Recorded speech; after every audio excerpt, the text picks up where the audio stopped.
علیہ صلی اللہ علیہ وسلم صلاۃ و سلام علیک یا رسول اللہ صلی اللہ تعالی علیہ وسلم۔ اعوذ باللہ من الشیطان الرجیم، بسم اللہ الرحمن الرحیم۔ لو يعلم الذین کفروا حین لا یکفون عن وجوہہم النار ولا عن ظہورہم ولا هم ینصرون۔ کل کی آیت کے اندر اللہ تبارک و تعالیٰ نے مشرکین پر عذاب کا اور قیامت کا ذکر کیا تھا۔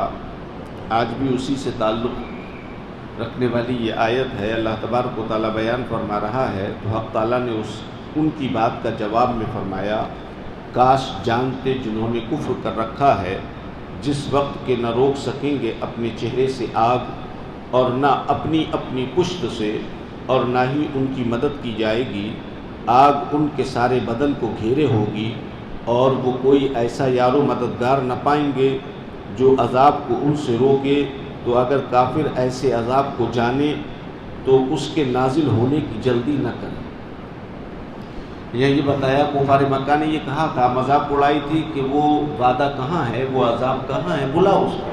تو اللہ تبارک و تعالیٰ نے جواب میں فرمایا کہ ایک وقت وہ آئے گا کہ آگ ان کے چہرے کو بھی گھیرے ہوگی، ان کی پیٹھ کو بھی، الغرض پورے جسم کو آگ گھیرے ہوگی۔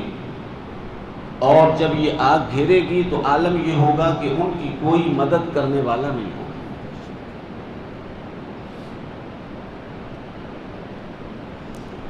کوئی یار و مددگار نہ پائیں گے جو عذاب کو ان سے روکے۔ تو اگر کافر ایسے عذاب کو جانے تو اس کے نازل ہونے کی جلدی نہ کریں، یا انہیں اگر پیغمبر اسلام کی سچائی اور اپنی غلطی کا علم ہو جائے، جب بھی عذاب کے نزول میں عجلت کا مطالبہ نہ کریں۔ ان منکرین کو اچھی طرح سمجھ لینا چاہیے کہ قیامت ان پر پہلے ہی سے اپنا وقت بتا کر نہیں آئے گی۔ جیسے موت اپنا وقت بتا کر نہیں آتی ہے، کسی کو نہیں معلوم کس کی کب آنی ہے اور کیسے آنی ہے، اسی طریقے سے سوائے اللہ اور اس کے رسول کے کوئی نہیں جانتا کہ قیامت کب آئے گی اور کیسے آئے گی۔ ہاں، اس کی کچھ نشانیاں ہیں جو اللہ کے رسول صلی اللہ علیہ وسلم نے بیان فرمائی کہ جب ان نشانیوں کا ظہور ہو جائے تو سمجھ لینا کہ قیامت بالکل نزدیک ہے۔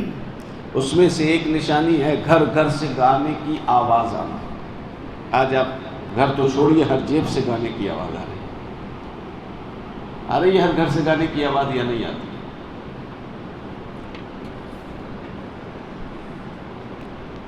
بل تأتیہم بغتۃ وتبعتہم فلا یستطیعون ردها ولا هم ینظرون۔ بلکہ آ پڑے گی ان پر اچانک تو بوچکا کر دے گی انہیں، یعنی انہیں مبہوت اور متحیر کر دے گی، تو اس کو تو پھیر نہ سکیں گے، اور نہ ہی انہیں مہلت دی جائے گی توبہ اور معذرت کے واسطے، یا یہ کہ نظر نہ ڈالی جائے گی ان پر، نہ ان کی گریہ و زاری پر۔ آپ نے دیکھا ہوگا کہ بھوکم آتا ہے، لوگ شور مچاتے ہیں، چیختے چلاتے ہیں، کچھ روتے بھی ہیں۔ تو اللہ تبارک و تعالیٰ اس میں جس کو تباہ کرنا چاہتا ہے کر ہی دیتا ہے، ان کا رونا اور چیخنا اور چلانا نہیں دیتا، اور مہلت بھی نہیں ملتی کہ وہ توبہ کرے۔ اسی طریقے سے جب قیامت وارد ہوگی، آسمانوں کو سمیٹ دیا جائے گا، زمین کو ختم کر دیا جائے گا، زمین ہلنے لگے گی، پہاڑ سب گر جائیں گے، ہوا میں اڑ جائیں گے، تو یہ سارے جو منظر ہوں گے، اس میں کسی کو نہ تو سوچنے سمجھنے کی صلاحیت باقی رہ جائے گی اور نہ مہلت ہوگی کہ وہ توبہ کرے۔ اچانک ہوگا جو بھی کچھ ہوگا ایک دم۔ اب آگے حق تعالیٰ حضور نبی اکرم صلی اللہ تعالیٰ علیہ وسلم کی دل کی تسکین دینے کے واسطے اگلے انبیاء علیہ السلام کا حال اور ان کے ساتھ دشمنوں کی ہنسنے کی خبر دیتا ہے۔ چنانچہ فرماتا ہے وَلَقَدِ اسْتُهْزِئَ بِرُسُلٍ مِّن قَبْلِكَ فَحَاقَ بِالَّذِينَ سَخِرُوا مِنْهُمْ مَا كَانُوا بِهِ يَسْتَهْزِئُونَ۔ پچھلی آیات میں یہ بتایا تھا کہ ابو جہل اور دیگر لوگوں نے حضور نبی اکرم صلی اللہ تعالیٰ علیہ وسلم کا مذاق اڑایا۔ ایک مرتبہ سرکار سردار کے قافلے کی طرف سے، سرداروں کی طرف سے گزر رہے تھے، تو ابو جہل نے کہا کہ یہ نبی عبد المناف کا بیٹا جا رہا ہے، یہ نبی عبد مناف کا بیٹا جا رہا ہے۔ ہم بھی اکثر کسی کی مذاق اڑانے یہ وہ جا رہے ہیں، بولتے نہیں بولتے. تو اسی کے تعلق سے اللہ تبارک تعالیٰ نے فرمایا کہ اے محبوب گھبرانے کی کوئی بات نہیں، صرف آپ ہی کے ساتھ نہیں، آپ سے پہلے جو نبی آئے ان کے ساتھ بھی ایسے ہی. اور بیان کرتا ہے کہ بے شک مذاق اڑایا گیا رسولوں کا تم سے پہلے، یعنی اے محبوب آپ کے ساتھ جو کافر ہنسی کرتے ہیں یہ کوئی نئی بات نہیں، اس لیے کہ آپ سے پہلے رسولوں کا بھی مذاق اڑایا گیا تھا، سو مذاق اڑانے والوں کو اس عذاب نے گھیر لیا تھا جس کا وہ مذاق اڑاتے تھے. تو اے محبوب آپ رنج و غم نہ کریں، حق بات کہنے والوں کو ہمیشہ ایسی دل آزار باتوں کا سامنا کرنا پڑتا ہے. المختصر، ایسی دل آزار بات جب بھی کوئی کرے گا تو پڑے گا، یعنی اپنے مذاق کا وہ خود ہی شکار ہو جائے گا اور گھیر لے گا اس کو اور ان جیسوں کو جو مذاق کرتے تھے ان سے، ان پر ان کا مذاق. چنانچہ جو لوگ انبیاء علیہ السلام کے ساتھ مسخرہ پن کرتے تھے انہیں اپنے مسخرے پن کی سزا مل گئی. تو اے محبوب آپ کے ساتھ بھی جو ہنسی کرتے ہیں ان کے ساتھ بھی وہی صورت واقع ہوگی. مذاق بلا وجہ کسی کا اڑانا صحیح بات نہیں ہے، کیونکہ عربی کا ایک مقولہ ہے من ضحک ضحک، کہ جس نے مذاق اڑایا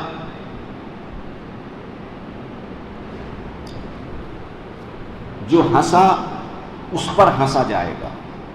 اور حدیث پاک بھی ہے کما تدین تدان، کہ تم جیسا کرو گے ویسا ہی تمہارے ساتھ کیا جائے گا. آج اگر میں کسی کے حق میں برا سوچ رہا ہوں تو کل لوگ میرے حق میں برا سوچیں گے. میں کسی کے حق میں برا کر رہا ہوں تو کل لوگ میرے حق میں برا کریں گے. میں کسی کی اولاد کے تعلق سے برا سوچ رہا ہوں تو کل میری اولاد کے تعلق سے برا سوچا جائے گا. یہ حدیث پاک کے الفاظ. میں کسی کی بہن بیٹی کو غلط نظر سے دیکھ رہا ہوں تو کل میرے گھر میں یہ سب کچھ ہوگا. حضرت امام شافعی نے تو اس تعلق سے یہاں تک فرمایا کہ زنا جو ہے وہ ایک قرض ہے. زنا کیا ہے؟ قرض ہے. لوگ آپ ادا تمہاری بہن، بیوی یا بیٹی کرے گی. کون لوگ ادا کریں گے؟ بہن، بیوی، بیٹی، ان میں سے کوئی ادا کرے گا. قرض آپ نے لیا ہے، ادا یہ کرے گا. اور قرآن پاک کے اندر ایک آیت کے اندر یہ بھی فرمایا گیا ہے کہ زانیوں کے لیے زانیہ ہے، مشرکوں کے لیے مشرکہ ہے، اور مومنوں کے لیے مومنہ ہے. آپ اگر مومن ہو تو آپ کو بیوی مومنہ ملے گی. آپ اگر نیکوکار ہو تو بیوی آپ کو نیکوکار ملے گی. اگر آپ بدکار ہو تو بیوی بدکار ملے گی. آپ زانی ہو تو بیوی زانی ملے گی. آپ مشرک ہو تو بیوی مشرکہ ملے گی. یہ قرآن کا فیصلہ ہے، کسی مولوی کا. اب آپ اپنی زندگی میرے نوجوان خود سوچ لیں کہ صاف ستھری بیویاں چاہتے ہیں یا پھر جیسی وہ زندگی گزار رہے ہیں اسی حساب سے. یہ ان کے ہاتھ میں، فیصلہ ان کو خود کرنا. لاکھ کوشش کر لیجئے، ملنا وہی ہے جو قدرت نے لکھ دیا ہے. قدرت کا لکھا ہوا نہیں بدلتا. ہاں یہ اور بات ہے کہ اگر آپ نے توبہ، غلطی سے گناہ ہوا اور توبہ کر لیا،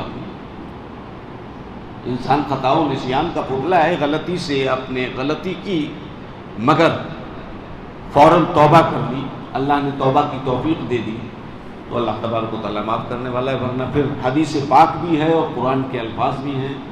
حدیث پاک کے الفاظ بھی میں نے بتائے، پھر دوہرائے دیتا ہوں. کما تدین تدان، تم جیسا کرو گے ویسا تمہارے ساتھ کیا جائے گا. تو آج اگر ہم لوگوں کے ساتھ اچھا کرتے ہیں تو کل لوگ ہمارے ساتھ اچھا کریں گے. آج اگر ہم اپنے رب کو راضی کرتے ہیں تو یقیناً کل ہمارا رب ہم سے راضی ہو جائے گا. آج ہم اپنے ماں باپ کی خدمت کرتے ہیں تو ہم اپنے بیٹوں سے یہ امید رکھیں کہ کل ہمارے بیٹے ہماری خدمت کریں گے. آج ہم اپنی بہنوں کی یا اپنی بیٹیوں کی اچھی طریقے سے پرورش کر رہے ہیں تو کل یقیناً اللہ تبارک و تعالیٰ اس کا ہمیں اجر عظیم عطا کرے گا. اجر عظیم عطا کرے. اور ایک چیز اور یاد رکھیے، اگر آپ دولت مند ہو، کسی کی مدد کر رہے ہو تو یہ سوچ کے مت کرو کہ آپ احسان کر رہے ہیں، یا آپ نے کسی کا کام نکال دیا تو یہ مت سوچو کہ ہم نے اس کا کام نہیں. یہ آپ اللہ کا شکر ادا کیجئے کہ اللہ نے آپ کو دینے والا بنایا، اوپر ہاتھ رکھنے، آپ کا ہاتھ نیچے نہیں رکھا اس نے، پھیلوایا نہیں۔ ایک تو ہاتھ یہ ہے اور ایک یہ ہے، دونوں میں فرق ہے، یہ دینے والا ہے اور یہ مانگنے والا ہے۔